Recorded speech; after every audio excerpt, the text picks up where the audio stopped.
নমস্কাৰ আপোনালোকে চাই আছে সুনীল তৰণ আইটিজাতি ইউটিউব চেনেল হয় আজিৰ পৰা কিছুদিন ধৰি আপোনালোকে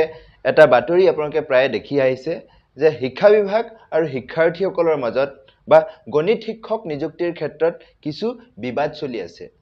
দৰাচলতে এই বিবাদটো কিয় হৈছে ইয়াত কোন শুদ্ধ কোন অশুদ্ধ আমাক এইটো মেটাৰ নকৰে কিন্তু ইয়াৰ পৰা শিক্ষাৰ্থীসকল বা বৰ্তমান অধ্যয়নৰত শিক্ষাৰ্থীসকল এটা শিক্ষা লোৱা উচিত আৰু সেই শিক্ষাটো হৈছে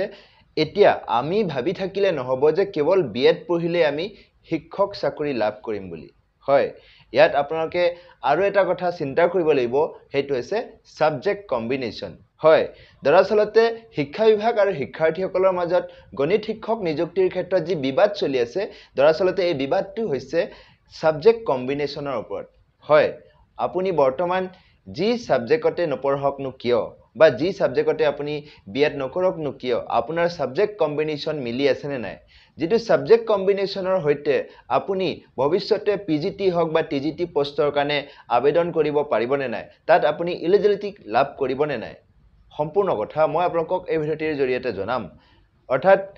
আপোনালোকৰ গ্ৰেজুৱেচন বা বিএডত কি ধৰণৰ সাবজেক্ট কম্বিনেশন থাকিলে আপোনালোকে ভৱিষ্যতে শিক্ষকতা চাকৰি কৰিব পাৰিব আৰু কোন সকলে বিএড কৰা সত্ত্বেও শিক্ষকতা চাকৰি নেপাব যদিহে তেওঁৰ সাবজেক্ট কম্বিনেশনটো নিমিলে আপোনালোকৰ মনত উদয় হোৱা এনেবোৰ প্ৰশ্নৰ উত্তৰ বা সমাধান মই আজি এই ভিডিঅ'টিৰ জৰিয়তে মই আপোনালোকক দিবলৈ গৈ আছো ভিডিঅ'টি হ'বলৈ গৈ আছে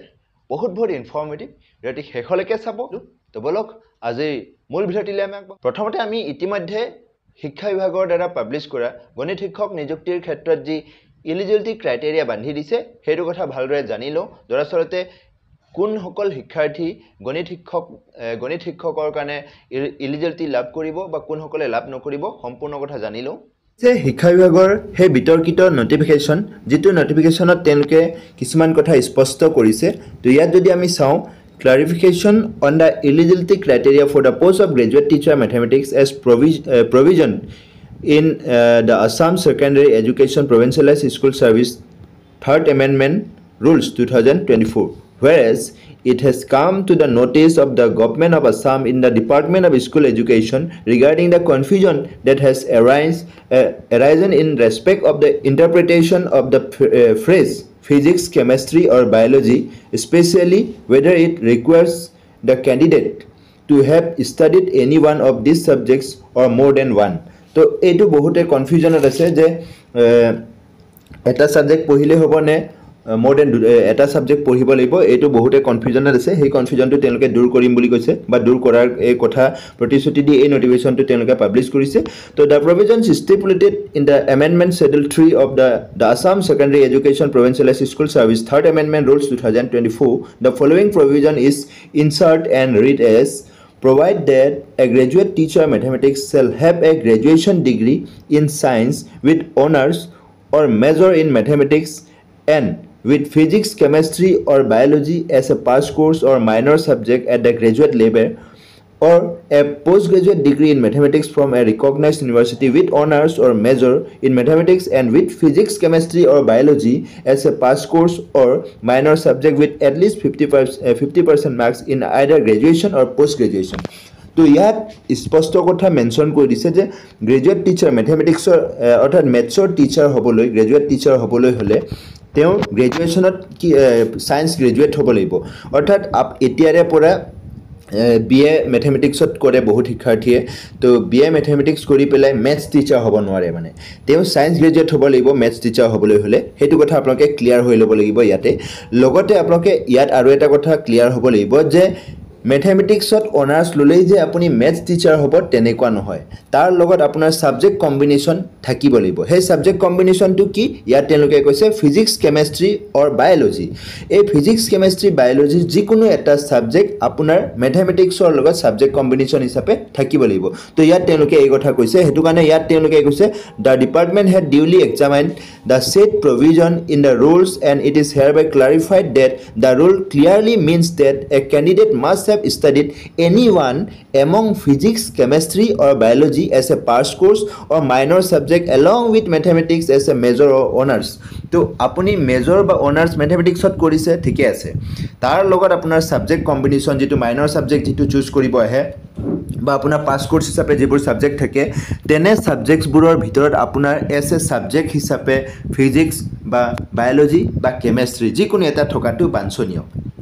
যদি আপোনাৰ সেই ছাবজেক্ট কম্বিনেশ্যনটো নিমিলে মেথমেটিক্সৰ লগত যদি সেই ছাবজেক্টটো আপোনাৰ নাই দেন আপুনি মেথমেটিক্স টিচাৰৰ কাৰণে ইলিজিবিলিটি লাভ নকৰে এই কথাটোৱে ইয়াত বুজাইছে তো সেইটো কাৰণে আপোনালোকে ছাবজেক্ট কম্বিনেশ্যনটো ভালদৰে জানি ল'ব লাগিব বা ছাবজেক্ট কম্বিনেশ্যনটো ভালদৰে মিলাব লাগিব আপোনালোকৰ গ্ৰেজুৱেশ্যন ইভেন বি এডত তো সেইটো কাৰণে আপোনালোকে ভালকৈ ক্লিয়াৰ হৈ ল'ব this clarification is issued for compliance by the director of secondary education and the concerned inspector of schools immediately for the purpose of ongoing document verification in the recruitment process of graduate teacher mathematics তো এইটো যোৱা 4 July তাৰিখে publish কৰিছে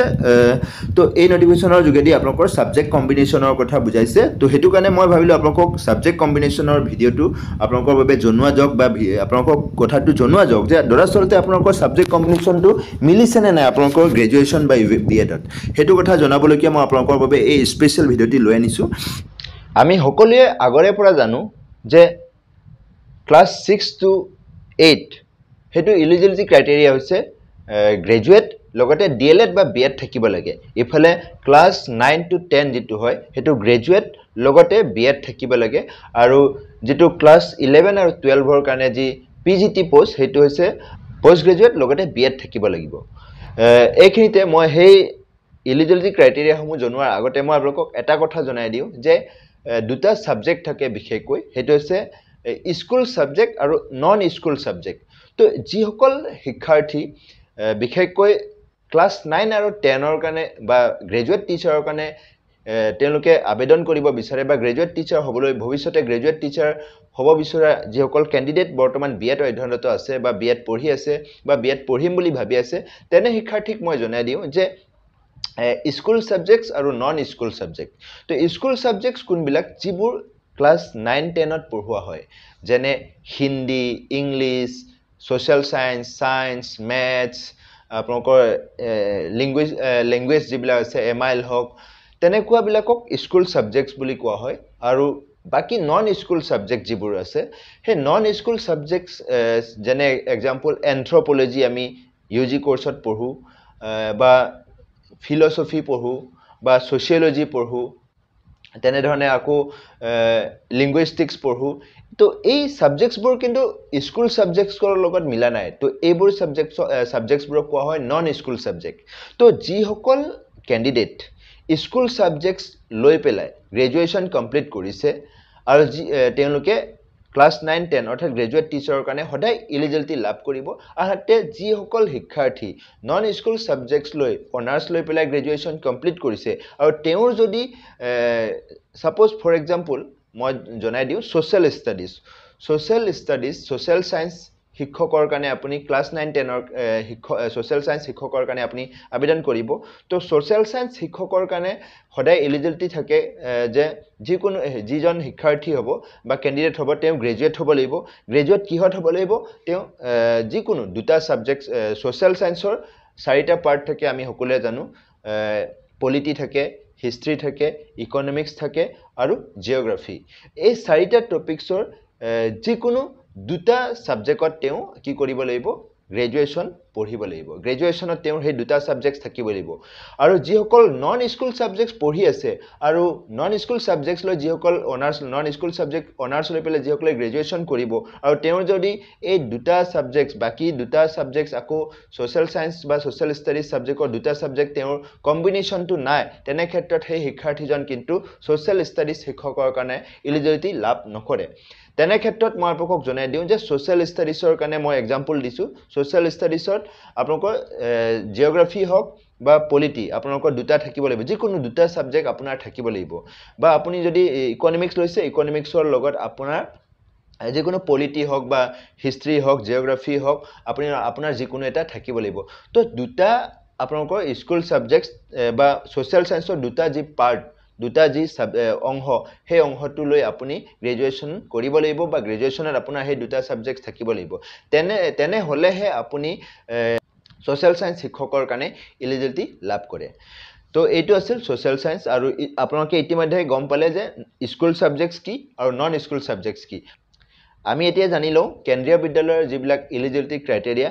আৰু সেই eligibility ক্ৰাইটেৰিয়াসমূহ জনাৰ লগে লগে আপোনালোকে নিজে গম পাব যে আপোনাৰ সাবজেক্ট কম্বিনেশ্যন কি হ'ব লাগে তো এইটো হৈছে লখিমপুৰত থকা কেন্দ্ৰীয় বিদ্যালয়ৰ এলিজিবিলিটি ক্ৰাইটেৰিয়াৰ যি নটিফিকেশ্যন সেই নটিফিকেশ্যনটো মই আপোনালোকক জনোৱাৰ কাৰণে এই নটিফিকেশ্যনটো লৈছোঁ তো ইয়াত তেওঁলোকে কিছুমান কথা স্পষ্ট কৰি দিছে স্পেচিয়েলি ফৰ কেন্দ্ৰীয় বিদ্যালয়ৰ শিক্ষকৰ কাৰণে তো সেম কথা আপোনালোকে মনত ৰাখিলে ভাল যে যেতিয়া আপোনালোকে যেহেতুকে বিএড কৰিব বা গ্ৰেজুৱেশ্যন কৰিব বা পোষ্ট গ্ৰেজুৱেট কৰিব হেতুকে আপোনালোকে কেৱল আসাম গভৰ্ণমেণ্টৰ কাৰণে বাদ চাই থাকিলে নহয় কেতিয়াবা আপোনালোকে যদি কেভিএছ স্কুলবিলাকত এপ্লাই কৰিবলৈ যায় তেতিয়াহ'লে আপোনালোকে এই কথাখিনি এই এলিজিবিলিটি ক্ৰাইটেৰিয়াখিনি থকাটো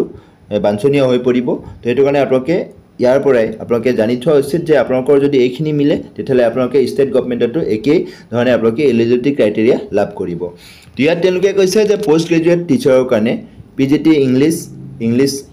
সাবজেক্টত আপোনাৰ মাষ্টাৰ ডিগ্ৰী থাকিব লাগিব পিজিটি হিন্দী বা সংস্কৃতত আপোনাৰ with Hindi as one of the subject graduate লেভেলত থাকিব লাগিব পিজিটি কেমেষ্ট্ৰি হ'লে কেমেষ্ট্ৰি বা বায়'কেমেষ্ট্ৰিত আপোনাৰ মাষ্টাৰ ডিগ্ৰী থাকিব লাগিব আৰু ইফালে আপোনালোকৰ পিজিটি কমাৰ্চ হ'লে আপোনালোকৰ কমাৰ্চত আপোনাৰ এমকম হ'ব লাগিব পিজিটি মেথছ হ'লে মেথমেটিক্সত বা এপ্লাই মেথমেটিক্সত আপোনাৰ পোষ্ট গ্ৰেজুৱেট থাকিব লাগিব পিজিটি বায়'লজি হ'লে বটেনি বা zoology life science bioscience genetics microbiology biotechnology molecular biology এইবিলাকত আপোনাৰ পোষ্ট গ্ৰেজুৱেট থাকিব লাগিব হিষ্ট্ৰী হ'লে হিষ্ট্ৰীত আপোনাৰ গ্ৰেজুৱেশ্যন পোষ্ট গ্ৰেজুৱেট থাকিব লাগিব পিজিটি ফিজিক্স হ'লে ফিজিক্স ইলেক্ট্ৰনিক্স বা এপ্লাইড ফিজিক্স বা নিউক্লিয়াৰ ফিজিক্সত আপোনাৰ যিকোনো এটা বিষয়ত পোষ্ট গ্ৰেজুৱেট হ'ব লাগিব পিজিটি জিঅ'গ্ৰাফি হ'লে জিঅ'গ্ৰাফিত আপোনাৰ পিজি থাকিব লাগিব পলিটিকেল সায়েন্সত হ'লেও পলিটিকেল সায়েন্সত আপোনাৰ পিজি থাকিব লাগিব তাৰ লগতে আপোনাৰ বিএড থকাটো বাঞ্ছনীয় আৰু ইফালে যিটো ক্লাছ 9-10 অৰ্থাৎ গ্ৰেজুৱেট টিচাৰৰ কাৰণে যিটো হয় গ্ৰেজুৱেট টিচাৰৰ কাৰণে তেওঁলোকে কিছুমান কথা স্পষ্ট কথা কৈছে যে টিজিটি ইংলিছৰ গ্ৰেজুৱেট টিচাৰ হ'বলৈ হ'লে English as a subject in all the 3 years মানে কি আপোনাৰ BA first year BA second year BA third year English থাকিব লাগিব ইংলিছ থাকিলেহে আপুনি গ্ৰেজুৱেট টিচাৰ ইংলিছৰ কাৰণে এলিজিবিলিটি লাভ কৰিব ফালে গ্ৰেজুৱেট টিচাৰ হিন্দীৰ কাৰণে হিন্দী আপোনাৰ গোটেই 3 বছৰতে হিন্দী থাকিব লাগিব সোশ্যাল ষ্টাডিজ বা সোশ্যাল সায়েন্সৰ কাৰণে যেটো আপোনালোকে শিক্ষকতা কৰিব তো ইতিমধ্যে মই আপোনাক কৈছোৱে যে সোশ্যাল ষ্টাডিজৰ কাৰণে আপোনালোকে any two of the following আপোনাৰ গ্ৰেজুৱেশ্যনত থাকিব লাগিব history geography economics and pol science of which one must be either history or geography তো আপোনাৰ হিষ্ট্ৰী আৰু জিঅ'গ্ৰাফি যিকোনো এটা থাকিব লাগিব তাৰ লগতে আপোনাৰ হিষ্ট্ৰীৰ লগত আপুনি ইকনমিক্স ল'ব পাৰে বা পল সায়েন্স ল'ব পাৰে বা জিঅ'গ্ৰাফিৰ লগত আপুনি ইকনমিক্স ল'ব পাৰে বা পল সায়েন্স ল'ব পাৰে তো দুটা থকাটো বাঞ্ছনীয় টিজিটি বায়'লজিৰ কাৰণে বটেনি বা জুলজি বা কেমেষ্ট্ৰিত আপুনি গ্ৰেজুৱেট হ'ব লাগিব বা আপোনাৰ সাবজেক্ট থাকিব লাগিব গ্ৰেজুৱেশ্যনত এফালে টিজিটি সংস্কৃতৰ ক্ষেত্ৰতো Sanskrit as a subject in all the 3 years 3 বছৰ আপোনাৰ সংস্কৃত থাকিব লাগিব ম্যাথমেটিক্সত আপোনাৰ হলে bachelor degree in maths with any two of the following subjects physics chemistry electronics computer science statistics তো এতিয়া যেটো আমাৰ অসম চৰকাৰ আৰু শিক্ষাৰ্থীসকলৰ মাজত যি বিবাদ হৈছে এই কথাটোই ইয়াত তেওঁলোকে কেভিএছৰ এটা স্পষ্ট কথা কৈছে যে bachelor degree in maths in with any two of the following subjects ইয়াত দুটা সাবজেক্ট থাকিব লাগিব তলত ফিজিক্স থাকিব লাগিব কেমেষ্ট্ৰি থাকিব লাগিব বা ইকনমিক্স থাকিব লাগিব বা কম্পিউটাৰ সায়েন্স বা ষ্টেটিষ্টিক্স এই পাঁচটা বিষয়ৰ ভিতৰত যিকোনো দুটা বিষয় ম্যাথমেটিক্স অনাৰ্ছ হলে এই দুটা বিষয় আপোনালোকৰ সাবজেক্ট কম্বিনেশ্যন মিলিব লাগিব তেতিয়াহে আপোনালোকে ম্যাথছ টিচাৰৰ কাৰণে এলিজিবিলিটি লাভ কৰিব তো ইয়াৰ পৰা আমি জানি থব লাগিব যে আপোনালোকৰ সাবজেক্ট কম্বিনেশ্যন যদি মিলে তেতিয়াহে আপোনালোকৰ ভৱিষ্যতে গ্ৰেজুৱেট টিচাৰ হওক বা পোষ্ট গ্ৰেজুৱেট টিচাৰৰ কাৰণে আপোনালোকে আবেদন কৰিব পাৰিব তো এইটো আছিল আপোনালোকক জনাবলগীয়া কথা কিবা যদি জানিবলগীয়া থাকি গৈছে আপোনাৰ বা কিবা যদি মোৰ ৰৈ গৈছে তেতিয়াহ'লে কমেন্ট সেকশন আপোনালোকৰ বাবে লগতে ডেসক্ৰিপচনৰ মোৰ ফেসবুক পেজ হোৱাটছআপ চেনেলৰ লিংক আৰু মোৰ পাৰ্সোনেল মেইল আইডি দিছো যত আপোনালোকে মোৰ হৈতে পাৰ্সোনেলি যোগাযোগ কৰিব পাৰিব ভিডিঅ'টি শেষলৈকে চোৱাৰ বাবে আপোনাক অশেষ ধন্যবাদ জয় আই অসম